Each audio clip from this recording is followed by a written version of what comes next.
युतीमुळे अडकलेलं घोंगडं आता संपलेलं आहे। युती अखेर संपुष्टात आलेली आहे आणि सेना भाजपचा युतीचा काल युती होणार नाही असे स्पष्ट या ठिकाणी संकेत झालेले आहेत आणि त्या ठिकाणी आता माजी उपमहापौर असलेले निलेश आयर यांच्यासह अनेक पदाधिकाऱ्यांनी या ठिकाणी शिवसेना शिंदे गटाच्या वतीने आता उमेदवारी अर्ज दाखल केलाय।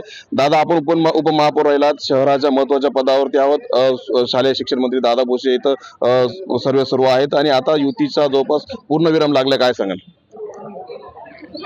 शिवसेना या मालेगाव महानगरपालिकेच्या निवडणुकीत पूर्ण ताकदीनिशी मालेगाव पश्चिम भागातील 20 जागांवर आणि पूर्व भागातील 8 जागांवर उमेदवार उभे करत आहे।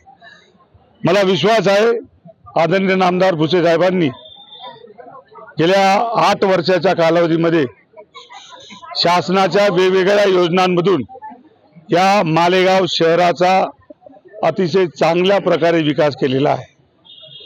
मालेगाव शहराच्या कुठल्याही कानाकोपऱ्याचा, कुठल्याही प्रभागाचा तुम्हाला विविध विकास काम या ठिकाणी तुम्हाला दिसतील। वृद्धांसाठी काही आणि लहान बाळगोपाळांसाठी अतिशय सुसज्ज असं राजमाता जिजाऊ उद्यान या ठिकाणी त्यांनी केलेलं आहे। त्याचबरोबर मालेगाव तालुका आणि शहरातील सर्व जनतेसाठी सावित्रीबाई फुले महिला व बाल रुग्णालय तुम्ही जर त्या ठिकाणी गेलात, अतिशय सुसज्ज सर्व सुख सोयींनी उपलब्ध अनेक दिवसापासून भिजत घोंगडं होतं आणि आता स्वयं तुम्हाला सर्वांना उमेदवारी करावी लागते। किती उमेदवार तुम्ही शिवसेनेच्या वतीने उभे करणार आहेत? आम्ही 20च्या 20 उमेदवार या पश्चिम भागातील 5 प्रभागामध्ये उभे करणार आहोत। उमेदवारांची यादी पण तयार झालेली आहे आणि त्यांना त्याप्रमाणे त्या प्रभागातील 4ही उमेदवारांना एबी फॉर्म पक्षाच्या वतीने देण्यात येईल। मागच्या वेळेस आपण उपमहापौर झालात, युती झाली काँग्रेस बरोबर, आता कसं गणित असणार? या पुढची जी काही महापालिकेची वाटचाल असेल, महापालिकेचं गणित हे संख्याबळावर असतं आणि यापूर्वीचा इतिहास बघितला तर शिवसेनेची साथ घेतल्याशिवाय मालेगाव महानगरपालिकेचं समीकरण होत नाही, ही सत्यता आहे।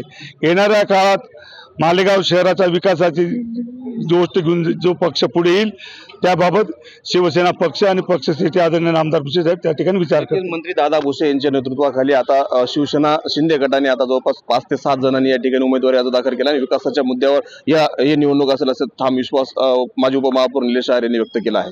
मनोहर शेवाळे, TNN मराठी, मालेगाव।